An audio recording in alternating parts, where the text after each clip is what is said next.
Navigating to settings. To truly make the application work for your specific needs, let's head over to the Settings page. Here, you have two critical sections to configure: tax settings and business settings.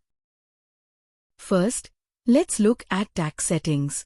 This is where you can preset your standard rates for discounts, GST components, CGST, SGST, IGST, cess and service charges.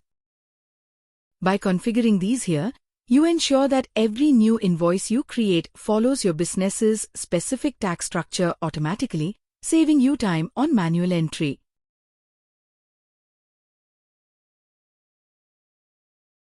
Business settings. Next is the business settings section. This is where you establish your brand identity.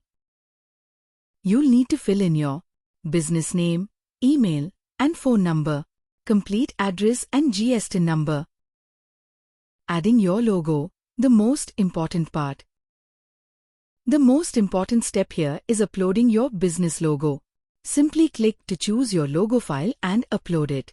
Once saved, this logo will automatically appear at the top of every invoice and quotation you generate, giving your documents a professional and branded look.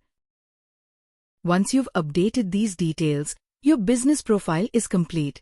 All your future invoices will now carry your official branding and the correct tax configurations, making your billing process seamless and professional.